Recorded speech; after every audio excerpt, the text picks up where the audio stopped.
بسم الله الرحمن الرحیم. په اول سر کې ټولو ته سلامونه وړاندې کوم. الله پاک دې وکړي چې ټول به جوړ او روغ یاست. نن د فوټوشاپ 8 درس دی د خیره. فوټوشاپ اتم درس کې راځو نن فوټوشاپ را خلاصوو. کله چې فوټوشاپ را خلاص کړئ په فوټوشاپ کې موږ پر دوه موضوعګانو باندې بحث کوو. دا چې موږ په دا اووه درسو کې د یو تصویر جوړول، دوه تصویره سره یوځای کول، یو تصویر صفا کول، پر دې باندې بحثونه وکړل. څه ناڅه به انشاءالله ټولو فوټوشاپ کې وزده کړي یو. نو نن راځو چې هغه څه چې موږ جوړ کړله په څه ډول یې موږ باید چې هغه ثبت کړو، یعنې ځان سره وساتو. لومړی راځم یو تصویر را خلاصوم. کله چې موږ تصویر را خلاص کړي، فرض کړه راځم دې سپیسي ته، د دې سپیسي څخه پیکچر ته راځم. پیکچر څخه دلته یو تصویر را خلاصوم. لکه کوم تصویر چې را خلاص کړم،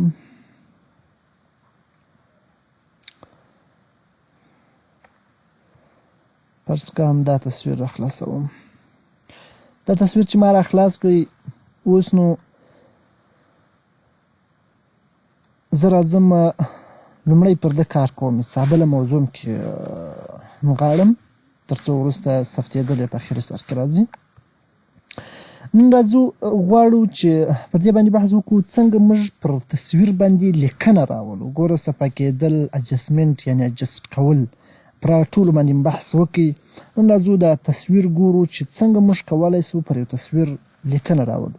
زیاتره کسان خپل ځان ته یو دغه جوړوي، کارت جوړوي، دغه رقم یو اعلان جوړوي، پر یو تصویر باندې خپل فرمایش لیکي. نو لیکنې ته اړتیا شته. کله چې لیکنه کوئ دې ته ټولز بار ویل کېدل. په ټولز بار کې باید ټي انتخاب کړئ. ټي چې مې انتخاب کړل، رابسئ پر هر ځای چې ته غواړئ هلته به کلیک وکړئ. کلیک چې مو وکړئ لیکنه به وکړئ. فرض کړه زه دلته لیکم چې ډېر افغانستان، ډېر افغانستان مې دا دی ولیکئ. کله چې مې دا ولیکئ، د هغه څخه وروسته د دې دپاره چې په لیکنه کې تغیرات راولئ دا به انتخاب کړئ. چې انتخاب مې کړله، په دغه ځای کې تی فونټونه ورته غیرولی شئ. څه ډول فونټ غواړئ؟ ګوره دا شکل، دا ګر د پښتو فونټونه زما سره دي. زه به یې څه انګلیسي فونټ ورته شوسم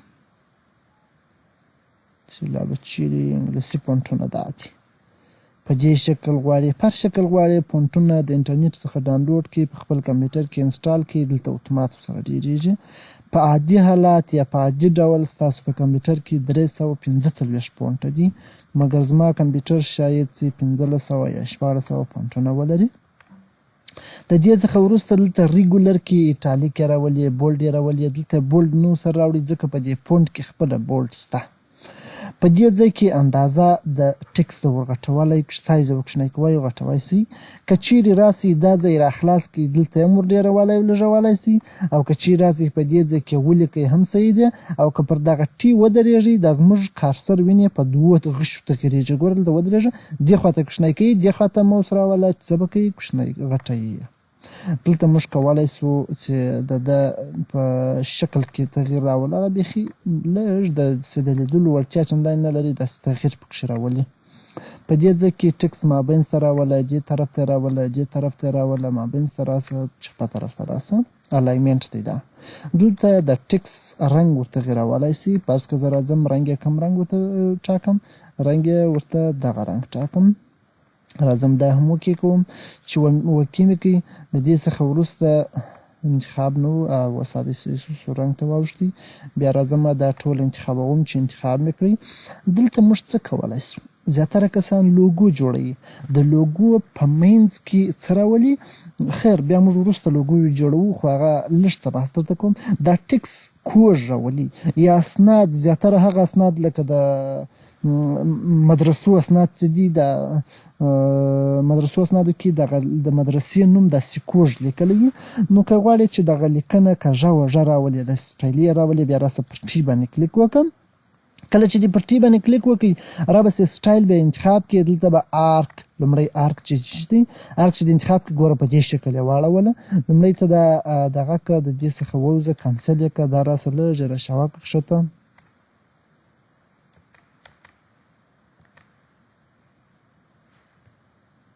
نه شیپ نه دی چې راکښته شي. اوس یې راکښته کړه. فرض کړه پر دې ځای باندې دروم یا دلته. اوس راځم کوم ځای ته ټکس ته راځم ټي باندې کلیک کوم. پر ټي چې مې کلیک وکړي دا انتخابوم. کله چې مې انتخاب کړل پر ټي باندې اوس کلیک کوم راځم دلته لومړی ارک ته چې رالم ګوره لیکنه یې دا موړ کړه. اوس په دې ځای کې ته د اندازه ورکږه وایي اوس یې ده کولی شې دې خواته یې راوله دې خواته یې راوله. دلته زه د نجلۍ پر سر دی راګرځوم په دې شکل. دا څه دی لږ جامېږي په دې خاطر چې فوټوشاپ ته تمامېږي چې غټ پروګرام دی زیات کمپیوټران یې سم نشي سپورټوی پروسیسر. دا ګوره دا شکل راځي هورایزونټل افقي یې راوله. په دې ځای کې هم دا اندازه ګوره داسې یوې خوا او بلې خوا ته سره کږوي اوسېده کوي دا خوا دا بله خوا ور ډېروي وینې په دې شکل. مختلف شکلونه موږ په دې ځای کې لرو. راځو فرض که زه راځم بلوګ ته راولم یا دا هم ښه سم نه دی. دلته راځم څه موډ یې جوړوم پلګم نه فرض که کوم شکل همدا شکل هر څه جوړوم یا دا کنسلوم ځکه هغه بل سټایل کې رالی تر څو بل سټایل کې رانسي. اوس پر ټي باندې کلیک کوم دلته راځم کوم ځای انتخابوم هر څه انتخابوم هر څه انتخاب کړي په دې ځای کې اوس اندازه ورډېروم لږوم داسې ګول هم راوستلی سي مخ پر کښته ګول هم راوستلی سي. بیا راسه پر دې ځای دا څه ور زیات کم کړه دا هم ور زیات کم کړه. ټول تغیرات او تبدیلات په کوم ځای کې اوس راځي د هر سټایل سره په دې ځای کې راځي. بیا راځم نون انتخابوم نون یعنې هیڅ شی دی نه یې. بیا راځم دلته کوم شی ته پیش ماهي ډوله راته جوړ کړه. اوس راځم ګوره دا بیا ماهي ډوله شو دلته اندازه یې څه ور ډېره کړه خو دې ماهي ځین جوړوي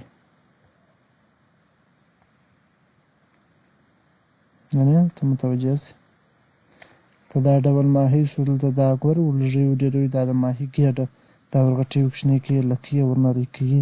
بیا راځي په دې ځای کې بیا داسې څه مایان خو هم رقم دي په دې شکل یې جوړوي ګوره. اوس هر ډول چې تاسې غواړئ هغه رقم یې کولی شئ خو په هر صورت ویډیو د اوږدېږي. ټول سټایلونه چې پر ټي باندې کله کلیک وکړئ همدلته دي د دوی دغه سټایلونه چې موږ څه ډول ګوره د ټکس ډول. بل موږ لرو دلته 3D موږ لرو دا سټایلونه موږ بل ځای هم لرو. که چیرې ته راسئ پر وینډو باندې کلیک وکړئ دا خو د ټکس هغه سټایلونه دي چې ټکس کوږ وږ راولي یعنې د ده په شکل کې تغیر راولي.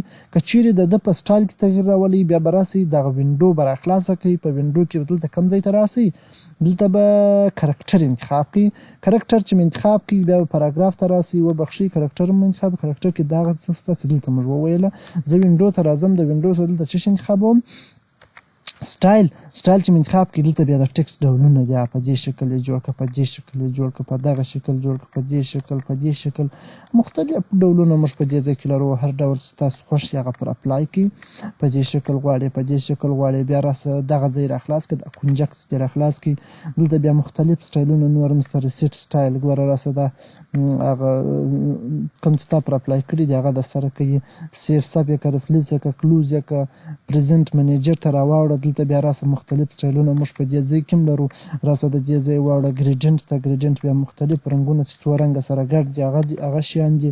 او یا راسه برشز دا په دې شکل یې خپله نور ولیکه جوړ یې کړه لاسي لیکه تاسې په خپله په قلم لیکلی پر دې باندې کلیک وکړه دا علامې دي که چیرې یو په کار یې هغه پر اپلای کړه او پر دې ټولز باندې کلیک وکړه دلته موږ خپل ټولز لرو لکه دلته چې موږ لرو هغه شیان لرو. یا راسه پر کانټرس باندې کلیک وکړه هغه بیا داسې ساده غوندې درته جوړوي. سوچ باندې کلیک وکړه بیا دا رنګونه موږ په دې ځای کې مختلف رنګونه لرو هر رنګ پر اپلای کوئ هغه پر اپلای کړئ.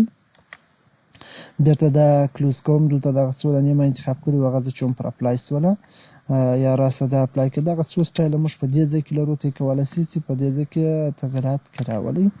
یا راسئ که د دې سټایل مې نسو راخلاصوی بیا دغه ای باندې کلیک وکړئ پر ای زه چې هم نه راخلاصوي پر دې کلیک وکړئ دا هم نه راخلاصوي دغه ځای راخلاصوي سټایل په دغه اپشن کې دی ګورئ.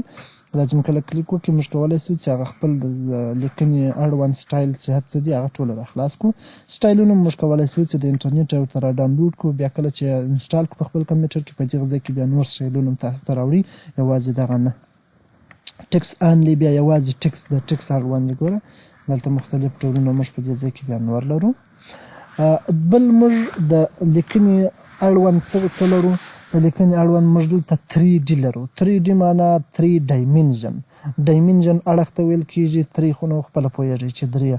پر دې چې کله کلیک وکړئ موږ کولی سو دغه خپله لیکنه 3 بعدي جوړه کړو. 3 بعدي څه ډول؟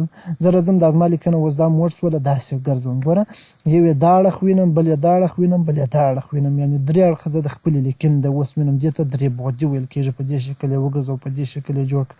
کله چې پر دا ځای کلیک وکړئ تاسو کولی سئ اوس دلته خپل په دا 3 بعدي کې تغیرات راولئ. 3 بعدي کې موږ دلته داسې تغیرات راوستلی سو لکه دلته بعضې رایټ رسته طرف ته ویسه، چپه طرف ته ویسه، یا ډیفولټ هغه عادي حالت یې جوړ کړه. په دې ځای کې به تغیرات کې راولئ. دلته بیا هم د په بعد کې تغییر راځي، داسې یې جوړ کړه. ګوره یا همداسې جوړ کړه. دلته دا سکل باندې چې کله کلیک وکړئ دلته بیا څه لرې کوئ نږدې کولی سئ، یا هم راسئ په دې ځای کې لکه زه راسم ډیفولټ بیرته انتخاب کړم، بیا راسم دلته تغیرات پکښې راولم دا شکل ته.